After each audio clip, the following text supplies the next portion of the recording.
Good morning, ladies. Good morning, sir. All right, so we have to start right now.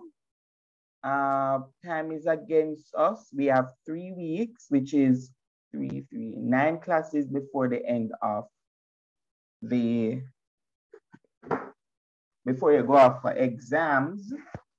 And therefore, we have an entire theme to finish. So today we're going to look at the problems the sugar industry faced after slavery ended. All right. So that is what we're going to look at today. So I need to ask you right now in your notebooks, imagine after slavery ended, right? So think, well, I don't want to use the pretend that you're an free people or ex-enslaved. I don't want to use that because I've seen where a lot of these pretend to be enslaved people create one whole heap of problem about it online, especially when history teachers give students these assignments to do. And I don't want nobody to have me all over the internet. Look what history teacher at St. Andrew give the students to do. But anyway, so you are a free person. Put yourself in the position not to cause any mental distress about the experience, but put yourself in the position you're free. Look at this little one here. The lady put up the baby. The man put up his hands. This one have the little shovel. Look at the chains are broken. Freedom, August 1st, 1838. Full emancipation, right? I want you to list 4 possible problems the planters would experience after August 1st, 1838. What would be some of those problems?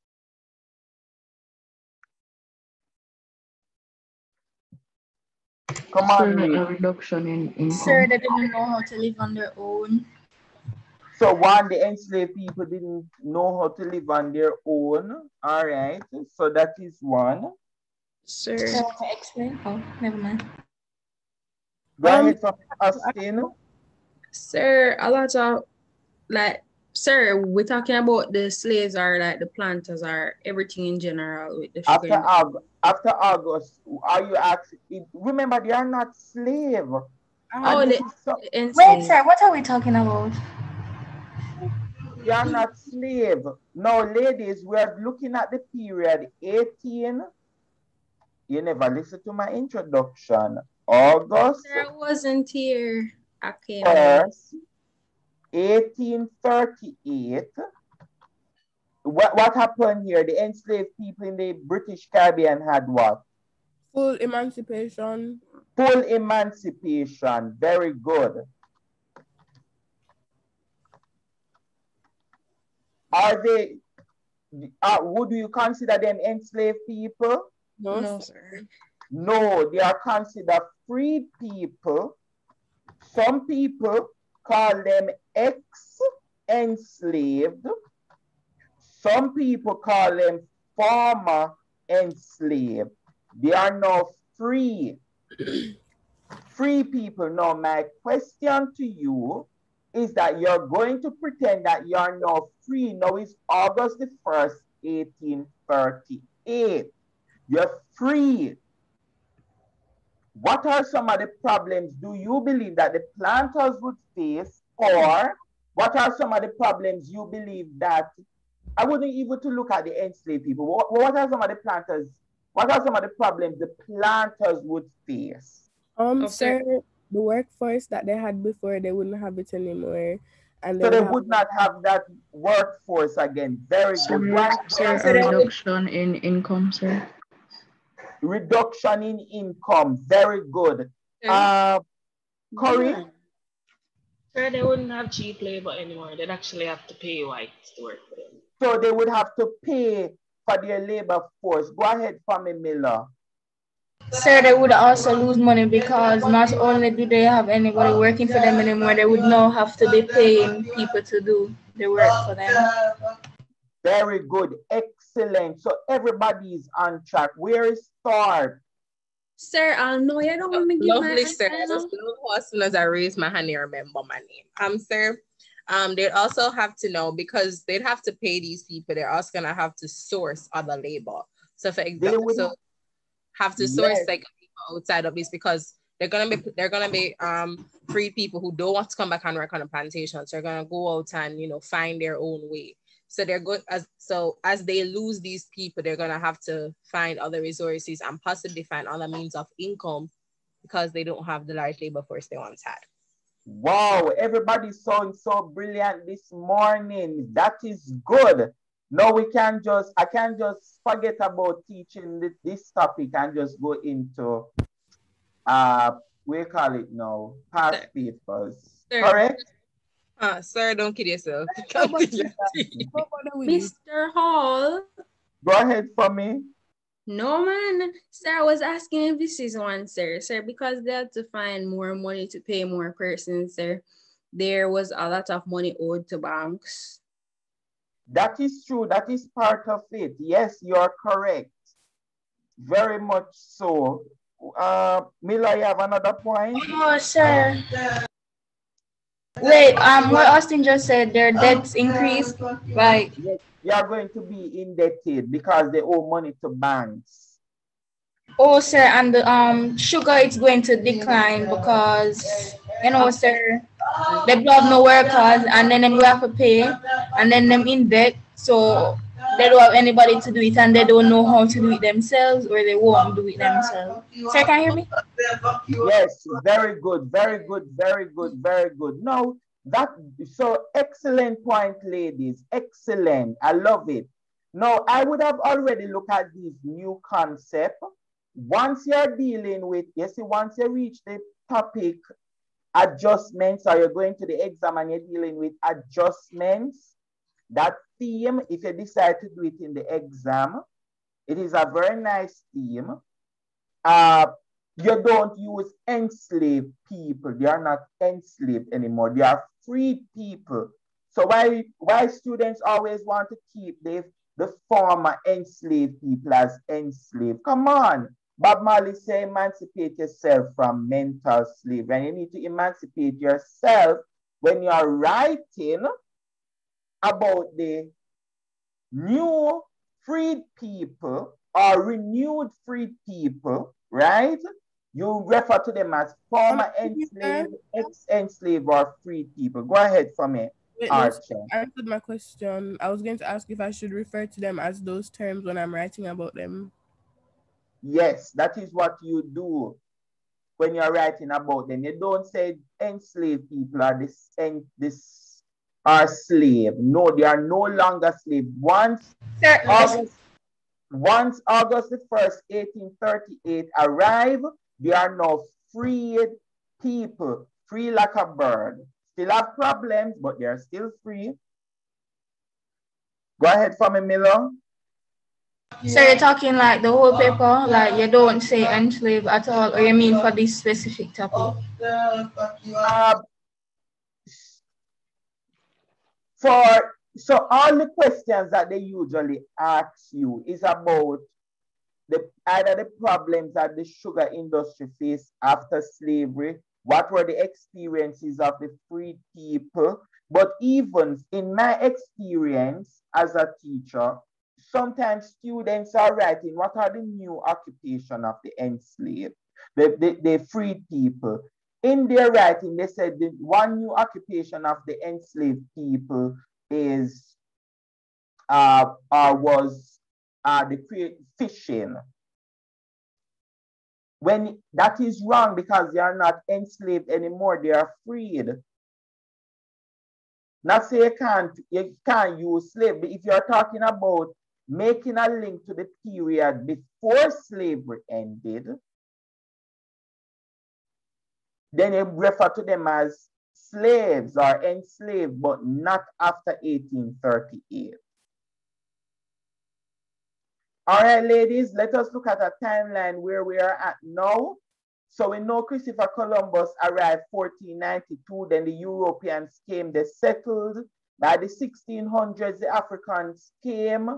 By 1763, Berbice Revolt.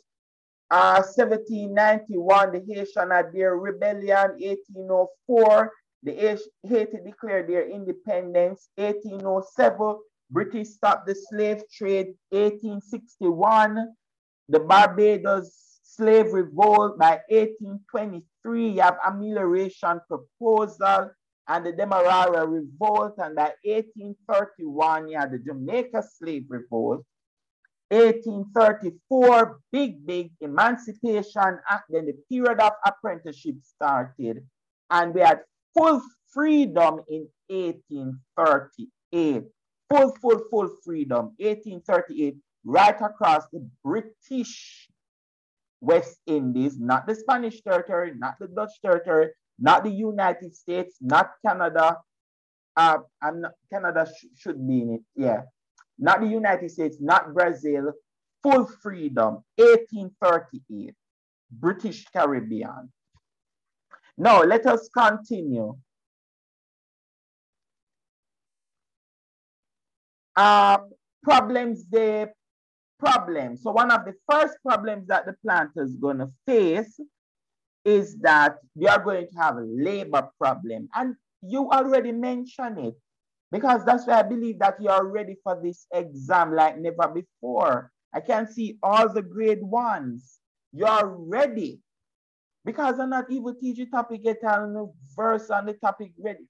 When we start to talk about labor problem, I can see Austin writing a very good essay on the problems that the planters face. I see Miller writing a good essay. I see Samuels, I see Bud, I see Thorpe, Irons, White, Corey Lawrence, Daniel Ashley. All of you, I can see you writing all of these lovely essays about the problems that the enslaved people, the planters, faced during this period. And one of the main problems was labor problem. This is a plantation right here. And immediately as slavery ended, some of the enslaved people go and leave the plantation. I know for sure if I was in their position, I am not going to remain on the plantation. I'm leaving. Once that bell ring, that freedom bell, that's why the Jamaica Labour Party has a bell and ring the bell. The bell symbolizes freedom. Once you ring the bell, I am leaving. It is time to leave. One, the reason why some of the former enslaved people left the plantation was that they did not trust the system. Anybody remember what they would have gone through during the period of apprenticeship? What were some of the problems? They had very low wages, and it was constantly a money issue. They weren't getting paid enough money to work, as well as they were treated very poorly, and they didn't have good living situations, and they were very overworked, and they didn't get enough money for that. Very good, excellent. And so one thing for sure, you know, we as Black people, we love our money, right? When we used to be under apprenticeship, you never used to pay us. We work. Yeah, we're supposed to get overtime money. You don't pay us with overtime money. You treat me so badly. You think I'm going to still remain and work with them? No. I'm leaving. So one of the things that is, Barclays here. No, I don't see Barclay. Good. It looks like Barclay going to school or something like that. What is happening to Kiana? She's going to school because she's in my class and we're supposed to go to school. Okay. So one is that you have the former enslaved people, they decide that they are not remaining on the plantation. And so as a result of that, labor was unreliable. So when you're going to the exam, and if they should ask you what are the problems that the planters faced, immediately after slavery ended, they said, number one, Nelson, Giselle, you're here with me? Yes, sir. Good. So you said number one problem that the planters faced was labor problem, and you explained the labor problem. Why that people left the plantation and why they left, what was their experience during the apprenticeship period, why they did not trust working on the plantation. Good. Now, after that now, you're going to tell the examiner that another problem that the planter faced was the sugar industry faced, right? Was competition from beet sugar. So they had competition from beet sugar. So another problem was beet sugar competition. So in Europe, in the East Indies, places all over that side of the world, the East, what they started to do was to use beet sugar. And this is how the beet look. And this is how the sugar look, the beet sugar. So instead of using cane sugar from the West Indies, people in Europe start to buy a lot of beet sugar. One beet sugar was, go ahead for me. Sir, is white sugar them called beet sugar? No, no, no. Oh. White sugar is different. So you have, our beet sugar comes from the beet. So we don't have a lot of beet sugar here in our part of the world. We still use a lot of cane sugar. You can have brown cane sugar and white cane sugar. So the beet sugar from this side of the world, the East, it was cheaper than sugar cane, right? And also, they did not use enslaved people to produce beet sugar. They use a lot of machines, and you know the effect when you have machines, or machines are going to be very, very effective. All right? Because with machine, you get more labor than if you are doing manual labor. So the first thing we tell the examiner that one problem was labor problem. Then after that, we tell the examiner that the next problem was that they had competition from beet sugar. This is beet sugar here, and this is the beet field in Europe. Then after that, another problem that we are going to face is that the sugar industry is going to face is that the British is going to remove the Navigation Act, and they are going to pass a new law, which is called the Sugar Duties Act or the British Equalization Act. Now, what was the Navigation Act? Because they can't go into the exam and you said one problem the sugar industry faced was the introduction of the Sugar Duties Act. You have to tell them which act was there before. What was the Navigation Act? Sir, when only English. Yes, Miller, you are correct. Sir, never mind. Anyone else? Nelson, remind us what the Navigation Act was. Sir, there were a series of laws that were designed to restrict England carrying English ships. All right. So with the thank you very much. So with the Navigation Act, it said the British Navigation Act said you could only trade with British colonies. Now, after slavery ended, Britain is going to abolish the Navigation Act and say everybody must trade with each other. So British colonies can trade with French colonies and Spanish colonies and American colonies. Everybody trade. Free trade. So they are going to remove the monopoly that Britain had on trade, and they are going to equalize trade, meaning that if Caribbean planters send in goods to England, they will pay the same duties as goods coming from Spanish colonies or French colonies or Dutch colonies or Brazil or the United States. equalize the system. How that would cause problem for British sugar industry when you equalize the Duties Act. What problem you think that would come from this? You equalize it. What problem? Emmons, think about it.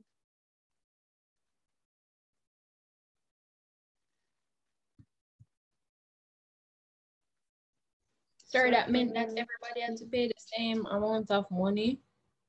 Yes, all right. Yes, but that is correct. But what would be the problem if all of us before now, as British planters, we had a preferential agreement? So that means that meant that all our sugar went to Britain. We just pay a small little fee on it, and so it was better for us. Now with the Equalization Act, with everybody sending sugar to Britain, what effect that would have on the planters?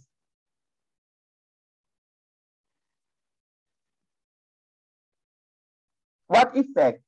You're correct, that is part of the answer, but there's more. Sir, more competition and less money or profit for them. Very good. So there's going to be more competition. Sir, lots of markets. They're going, well, they have a market, but the truth is that right now is that when British sugar going to England and sugar coming from Brazil or sugar coming from Cuba into England, you're going to find that people will find the cheaper sugar. And we are going to look at another problem, which is linked to this point, is that British planters now are going to have face competition from places like Cuba and Brazil, because in Cuba and Brazil, slavery continues. So they had slavery, it was cheap labor, and not only slavery continuing in these places, but they had a lot of machines. They started to use the railway and the steam engine, and so their sugar was cheaper, and that gave British planters competition. Remember, this is a problem. Why? Because slavery ended in the British colonies. So the cost of production in Cuba and Brazil was lower than the British planters. We are understanding the point, ladies? Hello? Sir. Yes, sir. Yes, sir. All right. So if you are going to discuss this, you could discuss this point, the Equalization Act, by linking it to the competition from Cuba and Brazil, because they still have slavery. The British planters don't have slavery. No, the British planters have to pay workers. In Cuba and Brazil, they don't have to pay workers. So their sugar is much cheaper than British sugar. And then they have competition from beet sugar, and then the enslaved people leave the plantation. Problems upon problems. And then another problem that they would have faced is a credit crisis. If you don't have money, if you really don't have money because your sugar is not selling, once the sugar reach England, you believe people go and buy the British sugar over Cuba and Brazil sugar.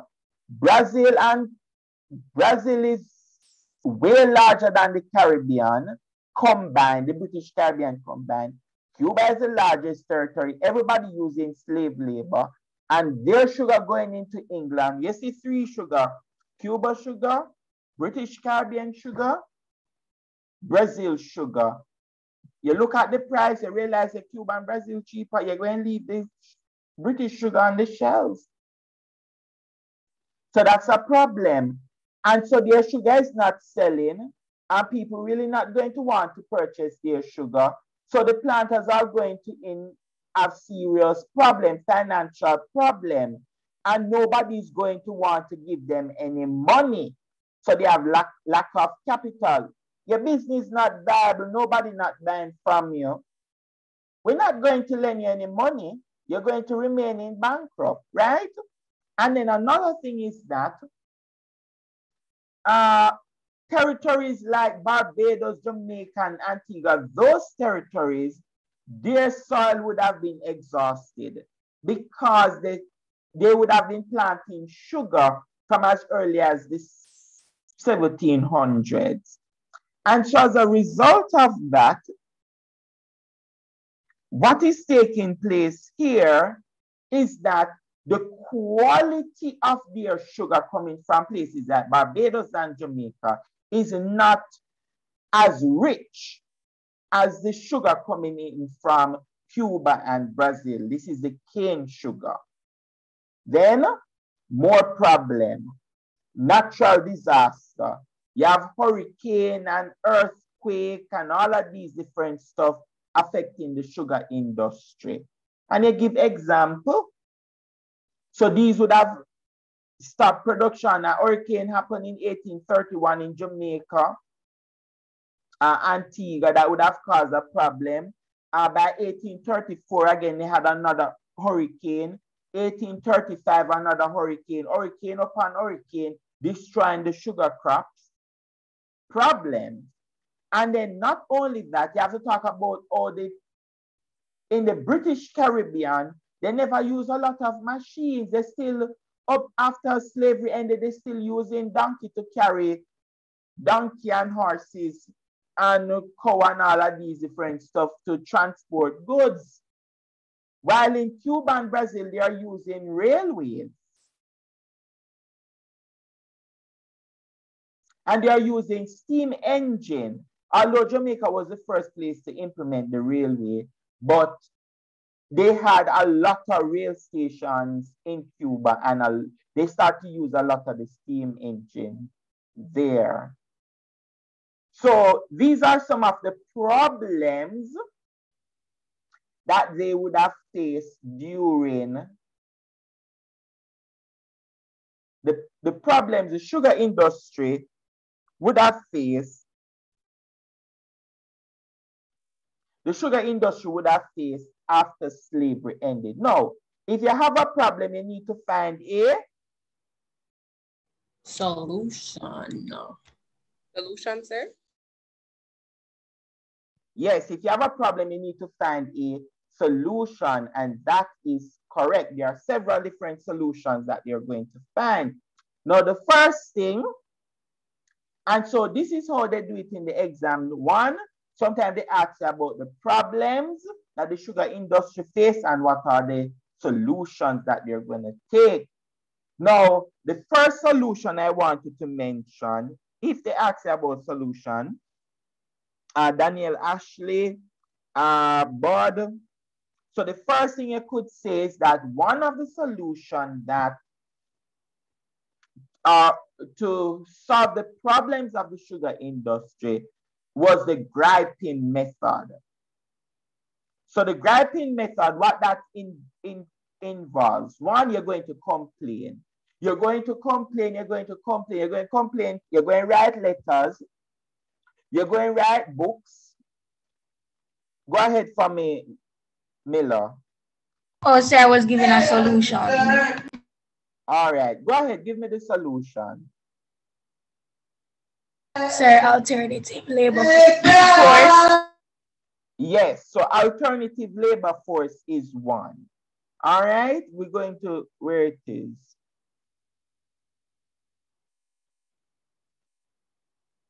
So, as I said, alternative labor force. So one of the alternative labor force that they're going to come with is that a man in Guyana, British Guyana, in 1835, he said, let us do an experiment.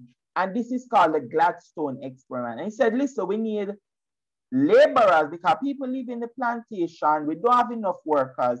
And we need to keep the sugar industry viable. So one, we're going to get laborers from India, China, Java, Germany, all over the place to help to build the sugar industry. So you are correct. Now, the griping method, so that is one. So always remember, say, said one method is that you're going to use alternative labor force. You explain the alternative labor force. Then you talk about the griping method. You talk about things like what they are going to complain about, who they are going to complain to, how they are going to complain. Please, ladies, this is a very easy topic.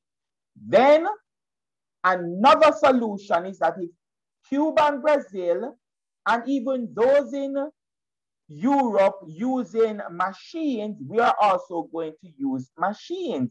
And so they are going to use the semi-fungal dryer, the plow, the vacuum, steam mills as part of their machine in terms of mechanizing the sugar industry. Archer, you're with me?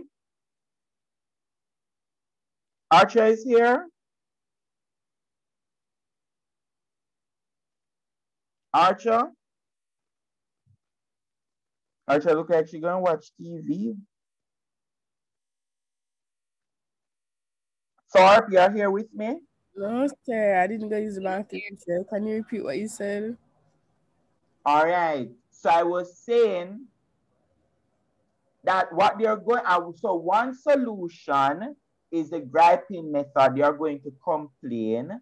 The second method mentioned by Miller is that they are going to use alternative labor force. And the third is that they are going to mechanize. They are going to introduce machines. And one of the machines that they're going to introduce is the steam mill. One, the steam mill works faster. It extracts more juice than the animal water and windmill. So the steam mill extracts 75% juice, while the windmill 50 to 65%. And so this is going to improve the quality of sugar. You're with me? Yes, sir. Good. So one problem we talk about the griping method. The second problem we talk about introduction of the machines. The next method, they are going to improve their farming techniques. So they are going to use a lot of chemicals, fertilizers. They are going to improve their drainage system. They are going to have a lot of irrigation plants to improve the farming technique so they can improve or increase production. Next, they are going to introduce railways. So Jamaica going to have a railway as early as 1845, British Guiana 1854. So this is now going to allow the sugar to move more quickly from the factories to the port. In some territories like Trinidad, instead of each plantation having their own individual factory to produce sugar, what they are going to do is that they are going to create central factories. Now, central factories is that every plantation is going to send, they plant their own sugar, and then they are going to send the sugar to this central factory where they convert it from sugar, so from cane juice to sugar. So they extract it, boil it, do all the different work to it. So you have the creation of central factories. All right. And then also planters are going to want to reduce the cost of production. So, and one of the first things that they're going to do is that they're going to reduce their wages. They're going to implement machines. They're creating central factories. These are ways in which they reduce the cost of production. And some people, one problem, my plantation in bankrupt, I really can't manage this thing no more. So guess what I'm going to do? I'm going to sell it. And so in places like St. Vincent and Jamaica, the planters sold their estates. In Jamaica alone, 148 estates were sold. In St. Vincent, 30 estates, you sell it. You sell it for little or nothing because guess what? You're going to have problem. Some people leave it alone, go back to England and left the estate there to dry rot. Because you can't deal with the problem. And also in places like St. Lucian, Grenada, and St. Vincent, more so St. Lucian, Grenada, they are going to implement a sharecropping system called Methylate. Now, ladies, please note this. This is very popular on the multiple choice, always on the multiple choice. You don't go into the exam and you see Methylate and you just say, Lord God, what is that? Sir didn't teach me. That's not true. Methylate is a sharecropping system. How this is going to work? The planters going to give you the land, they're going to give you the tools, they're going to give you the machine, they give you all of these different stuff.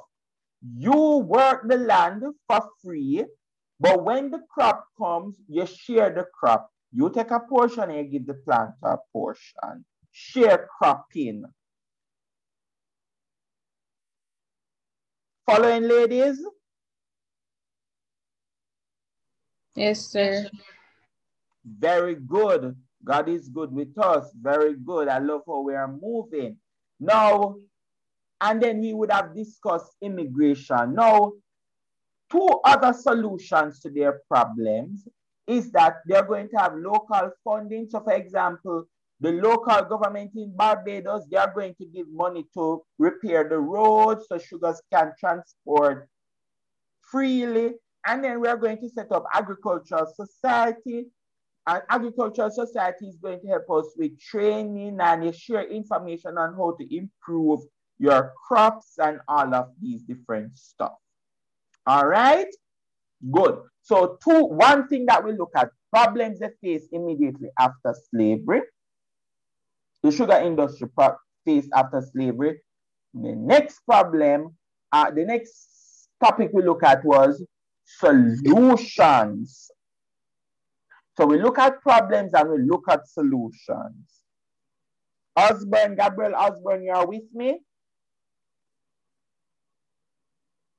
Yes, sir. Gabriel, recap for me. Tell me some of the problems that they face. So the planters were in debt. Yes. What else?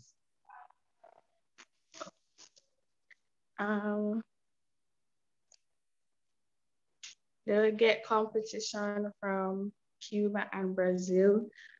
Good. What else? Sugar production would decline. Mm-hmm. The wage levels were high. Mm-hmm.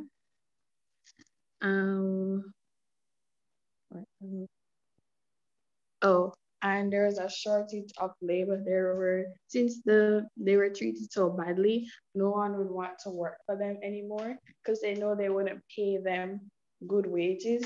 So there wasn't really anybody to work. Very good. Excellent. Irons, Christian, you want to add anything to that? Problems?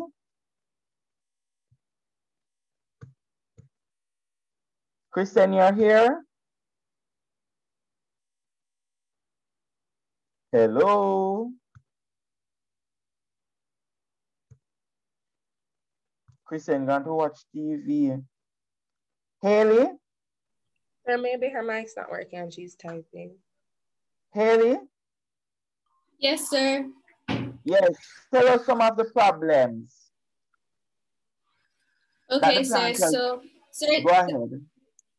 Okay, sir. So I'm not sure if Gabriel had mentioned this one, but there was also the issue with finding access to capital, because most of the banks didn't want to give loans to the planters because the planters would have been bankrupt, so they weren't sure if they would be able to repay them. And there was also the British government who stopped funding the planters since the planters hadn't paid their taxes. You also have the issue with labor, which would have occurred because the free people wouldn't have wanted to work on the plantations for the planters, because after being treated bad during the period of apprenticeship, they would have wanted to have left because they didn't want to be treated unfairly. They wanted to be paid properly. There was also the issue with competition, because the planters now, well, the British now had competition with Brazil and Cuba with the beetroot sugar versus the cane sugar. So there's also the issue with technology, because some plantations were using more technology like the steam engines and the mills. And then you also had the Equalization Act. Very good. Excellent. Excellent. Now, Thorpe, where is Thorpe? Yes, sir. Tell me some of the solutions to the problem. They had a lot of problems. Tell me what were some of their solutions? Wow, sir. You do this for your SBA, no, so you should. Sir, it was based on peasantry. Peasantry is tied to this. After you have to read up all of this before you could write about peasantry. Come on, solutions. I'm trying to remember it because I haven't read it in so long. So you know, remember not one solution we discussed from the class? Sir, my brain's kind of foggy right now. All right. Nelson, you want to help us out? Yes, sir. So first they would have griping methods, which was basically them complaining to the persons in people in England and stuff. They would try to cut down on production cost by like introducing runway, machinery. They had what's Metayag or whatever the pronunciation, where they shared crops. So the ex-slaves or the free people would work the fields, having been given equipment, land, and stuff like that from the planters, and they would in turn get a portion of the crop for as like their salary basically, and another portion would go to like the owner of the land or whatever. Good. And yes, local funding. Yes, you have local funding, so the government would come in to help wherever they could, especially to limit production costs. Excellent. Very good. You can. So if you have, those were some of the issues. Very good. Thank you very much, Nelson. Now, the last topic that we're going to look at in the next 8 minutes is the freed people. So once the freed people left the plantation, we can't say that they just leave and go and sit down. No. What they're going to do, for years they have been working on the plantation, and so they are going to face some issues. One, they need to find alternative employment, because you can't just sit down here not working. In fact, at the beginning of the class, Miller would have mentioned that one, they have to find their food and clothing and shelter, which is correct. So one of the problems is that they need to find alternative employment in order to provide for their food, clothing, and shelter. Their health care is going to be completely neglected, right? Remember, at this time, education was mostly, our schools were built only for whites or colored. They could not vote, because in order to vote, you need to own land. And the mere fact that they were Black, they were being discriminated. Go ahead, Fami Thorpe.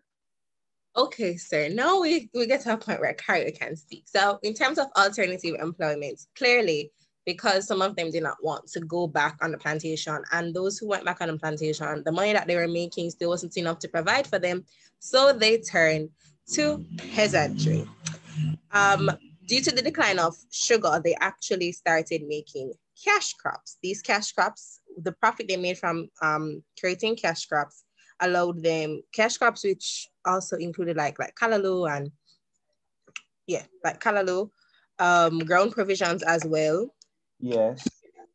Due to them, cultivating these crops, the value of the export goods went up dramatically, and the value of these export goods, including coffee, rum, pimento, and ginger, was estimated to be like 1 point odd million euros at the time.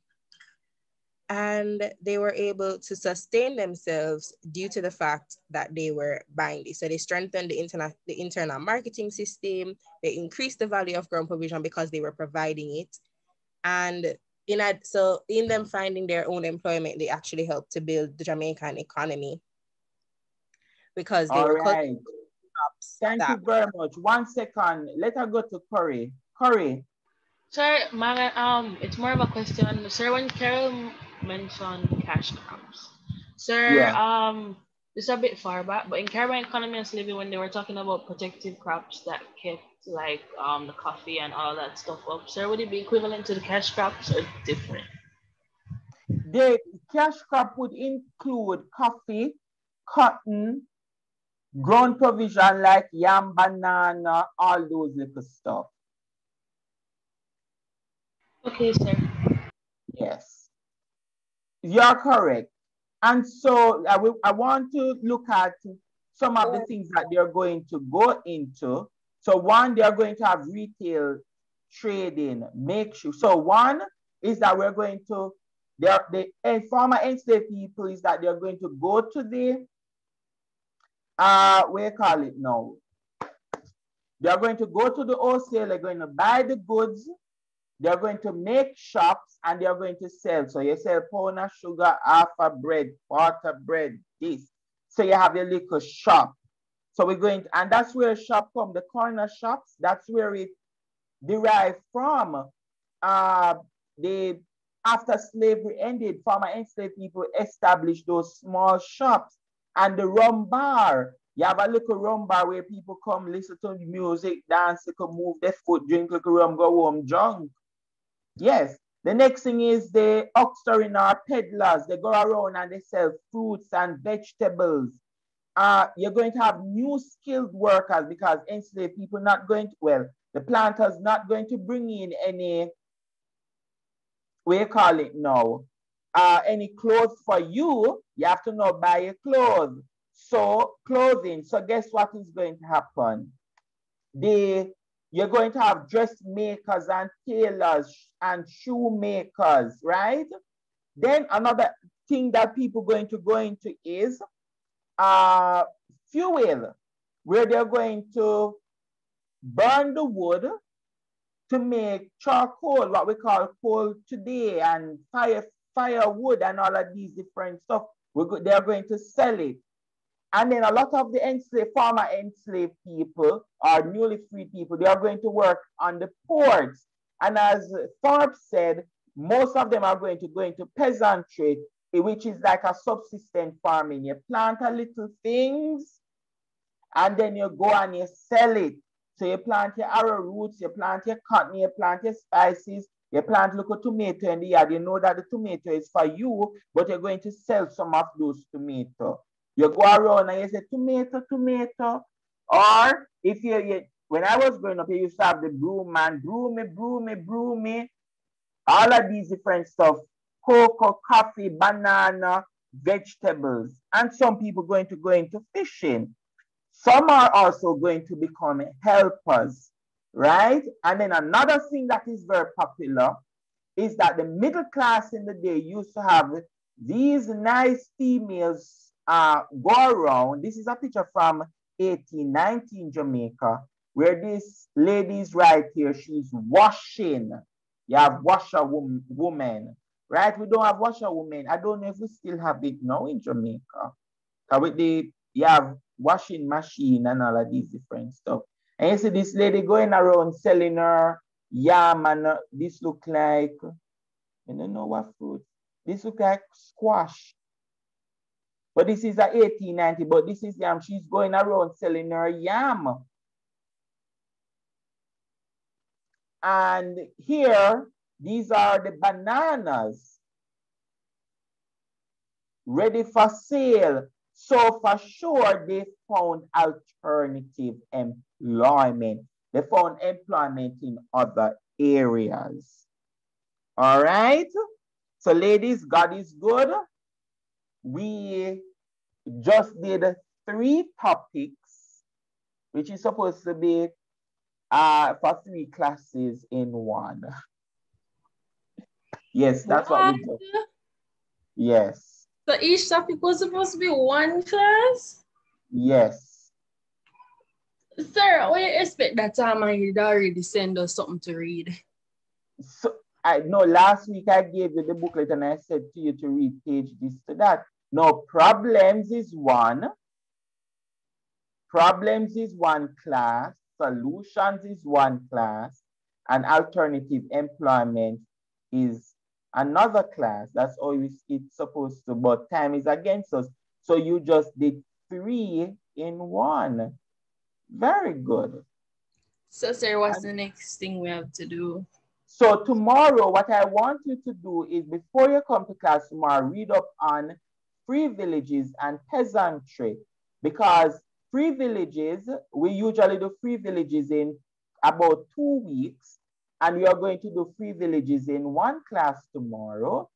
And then on Thursday, you're going to do peasantry, which is a 2 weeks topic in 1 class tomorrow, 1 class on Thursday.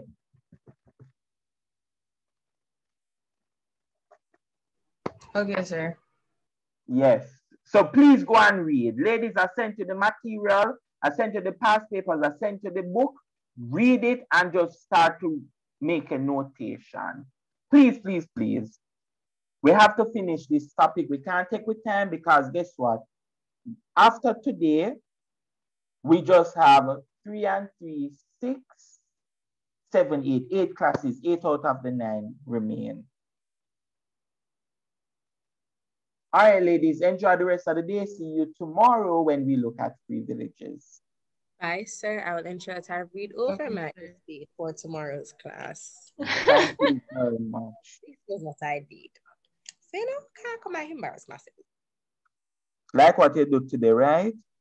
You Sir, couldn't answer a question about solution. And I will teach the topic about solution. Sir, you caught me off guard. My brain went to mush. You never had to listen. You'd have watch TV. Sir, you hear the TV? I have a question. So I was going through a past paper question on the weekend, and one of the questions, it was on the Caribbean economy and slavery. It said, what are 2 systems that Europeans installed for, what was it, profit making, money making, something along that line, sir. And I know I put the encomienda system, sir, but what other system? And then there was a follow-up question that said, who put in place the system? Send me the question. Send me the question in a message. Sir, inbox it to you? Yeah, man. Okay, sir, I'll find it and send it to you. Yeah. Thank you, sir. Yeah. All right, ladies.